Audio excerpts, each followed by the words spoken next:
పెద్దలకి, అలాగే ఉద్యోగస్తులకి, టీచర్లకి, యువతకి, మహిళలకి, డ్వాక్రా మహిళలకి, అంగన్వాడీ టీచర్లకి, ఇలా అన్ని వర్గాలు,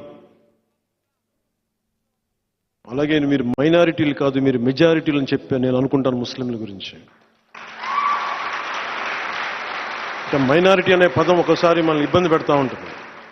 నాకు ఎప్పుడు మీరు నా గుండెల్లో మెజారిటీ మీరు. అలాగే క్రిస్టియానిటీ తీసుకున్న పాస్టర్ సోదరులందరికీ, ఇదే సభలో చాలా చేసిన అమలాపురం నుంచి వచ్చిన పాస్టర్ సోదరులకి అందరికీ కూడా నేను ఓట్ల కోసం ఎప్పుడు మిమ్మల్ని అడగను. మనస్ఫూర్తిగా నేను గౌరవించేవాడిని. నా భార్య కూడా క్రిస్టియన్, కానీ నేను దాన్ని దృష్టిలో పెట్టుకొని చెప్పట్లేదు, ఎందుకంటే నా అన్ని మతాల మీద గౌరవం ఉందని చెప్పడానికి చెప్తున్నాను. కానీ మనస్ఫూర్తిగా అందరూ బాగుండాలని కాంక్షించేవాడిని, కోరుకునేవాడిని. మీరు అండగా నిలబడతారని ఆకాంక్షిస్తూ, ఇదివరకు గెలిచినా ఓడినా మీ వెంటే ఉంటాను అని చెప్పేవాడిని. ఇప్పుడు గెలుస్తున్నాం, గెలిచే తీరుతున్నాం, మీ వెన్నంటే ఉంటాం. కష్టాలు అయిపోయినాయి, ఇప్పుడు ఛాలెంజ్లే ఉన్నాయి. ఛాలెంజెస్ ఏంటంటే భవిష్యత్తు నిర్మాణం ఎలా చేయాలి, దాని మీదే ఛాలెంజ్. జగన్ పోతున్నాడు, వైసీపీ పోతుంది, పొత్తు గెలుస్తుంది. ఏ రౌడీ మూకలైతే అరాచకం చేసినాయో ఆ రౌడీ మూకలకి జనసేన అనే శక్తి చూపిస్తాం. ఇది మనస్ఫూర్తిగా మీ అందరికీ ఈ మెసేజ్ అంతా మీ మాధ్యమాల ద్వారా బయటికి తీసుకెళ్ళండి. ఎక్కువ మందిని ఓటింగ్ తీసుకొచ్చేలా చేయండి. 18 సంవత్సరాలు నిండిన యువతి యువకుల్ని పొత్తుకేసేలా మీరు మాట్లాడండి, కన్విన్స్ చేయండి. ఆంధ్రప్రదేశ్ రాష్ట్రాన్ని చీకటి నుంచి వెలుగులోకి తీసుకురండి. మనందరి బాధ్యత ఇది. నా బాధ్యత నేను నిర్వర్తిస్తున్నాను. మీ బాధ్యత మీరు, మనందరి బాధ్యత ఎవరి కాళ్ళను నిర్వర్తిద్దాం. సోషల్ మీడియా గురించి. సోషల్ మీడియా ఒక గ్రేట్ టూల్. అది కత్తిని తీసుకెళ్లి జగన్ చేతిలో పెడితే బాబాయ్ని చంపేస్తాడు. సజ్జల్ గారా? నాకు తెలీదు. నాకు చాలా కాంప్లెక్స్ తీరుస్తున్నాయి, నాకు తెలీదు. అది బాబాయ్ గారు చనిపోయారు. అంటే సోషల్ మీడియా టూల్ అంటే కత్తిలాంటిది.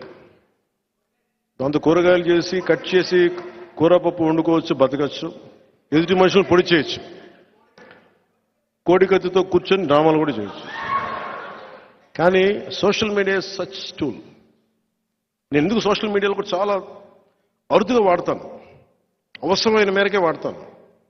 ఫాలోవర్స్ కోసం ఈ పిచ్చిగా నేను చేయలేను. నేను లైక్స్ కోసం, డిస్లైక్స్ కోసం నేను చూడను. కాకపోతే social media is the greatest tool.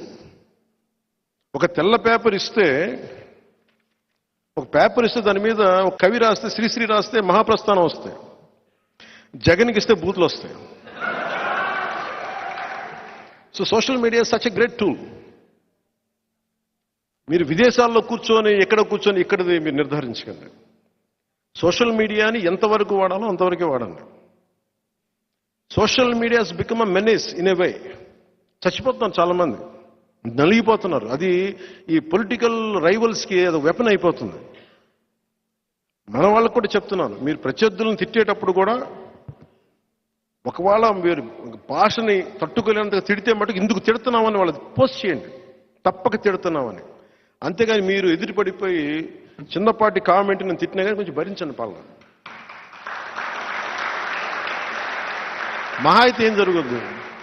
మీరు ఒకటే ఆలోచించండి, ఆకాశం మీద ఉమ్మేస్తే ఎక్కడికి వెళ్తుంది? మహా అయితే కుడి కన్ను మీద కానీ ముక్కు మీద కానీ పడతాయి. అంటే వాళ్ళు అవి చేసిన దాన్ని బట్టి. జనసేన ఏదైనా కాదు, మనం సోషల్ మీడియాని బీ రెస్పాన్సిబుల్. ఎందుకంటే సోషల్ మీడియాలో భవిష్యత్తులో ఒక డేటా ప్రొటెక్షన్ బిల్ వస్తుంది, డేటా సెక్యూరిటీ బిల్, ఇవన్నీ వస్తున్నాయి. అందువల్ల ఇప్పటి నుంచే దీన్ని మనం క్రమబద్ధీకరణ చేసుకుంటే it would be great tool. అలాగే ఆర్టిఫిషియల్ ఇంటెలిజెన్స్. ఏఐలో పాపం ఎవరు ప్రధానమంత్రి గారు కూడా చెప్తున్నారు, ఆయన కూడా కూర్చోబెట్టి చేసే ఆ స్థాయిలో ఉన్నాయి. ఎవరో ముఖానికి తగిలించేసి ఇవి కూడా జరుగుతాయి. Artificial intelligence has become such a menace. ఇవన్నీ దృష్టిలో పెట్టుకొని, ఇవన్నీ ఎందుకంటే అంటే ఫాల్స్ ఇన్ఫర్మేషన్, డిస్ఇన్ఫర్మేషన్ చాలా ఎక్కువ ఉంటుంది. Misinformation, disinformation.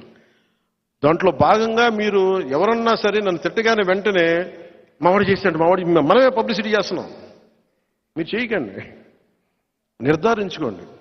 అలాగే మన మీదే కాదు, ఈవెన్ వైసీపీ మీద వచ్చినా కానీ ఇది వాస్తవం అవాస్తవమా కాదా నిర్ధారించుకోండి. ఎందుకంటే మనం దాన్ని భరించద్దు. దాన్ని తప్పైనప్పుడు మటుకు మొత్తం మీద పడిపోండి, అది తప్పులేదు. కానీ అనవసరంగా మనం కూడా దాన్ని పెంచి పెద్ద చేయకండి. చాలాసార్లు నా దృష్టికి వైసీపీ నాయకులు జగన్ గారి ఇంట్లో విషయాలనే చెప్తా ఉంటారు. వచ్చి ఇంట్లో విషయాలు చెప్తా నేను అడుగుతాను, ఫస్ట్ మీరు వాళ్ళ దగ్గర పనిచేస్తున్నారు, అది తప్పు అనిపిస్తుంది. నేను అలాంటి వాళ్ళు కలవనని చెప్తాను. ఇప్పటి నుంచి కదా, 2009 నుంచి నాకు తెలుసు. రాజశేఖర రెడ్డి గారికి సంబంధించి పనిచేసే వాళ్ళు నా దగ్గరికి వచ్చి ఆయన గురించి ఇలా చెప్తా ఉంటే, ఫస్ట్ ఆయన మీకు జీవితం ఇచ్చాడు, జీతం ఇచ్చాడు. ఆయనకి ద్రోహం చేసినవాడు మళ్ళీ నాకు ద్రోహం చేయని గ్యారంటీ అని అవసరం వెళ్ళిపోయాను. అందుకని అంటే ఇలాంటివి ఉంటాయి. అందుకని మీరు ఇవన్నీ కూడా సోషల్ మీడియాలో let us be very very responsible. ఆ మోడస్ ఆపరెండి లేదంటే కోడ్ ఆఫ్ కాండక్ట్ ప్రోగ్రామ్ ఏదో మీరు, నేను ఎన్ని రూల్స్ చెప్పినా కానీ పాటించేది మీరే. నేనైతే నా రూల్ పాటిస్తాను. నేను ఫాల్స్ ఇన్ఫర్మేషన్, డిస్ఇన్ఫర్మేషన్, మిస్ఇన్ఫర్మేషన్ నేను పోస్ట్ చేయను. ఏదైతే చెప్పదలుచుకున్నానో, ఎంతమంది అటాక్ చేసినా బలంగా ధైర్యంగా చెప్తాను. సో దీన్ని దృష్టిలో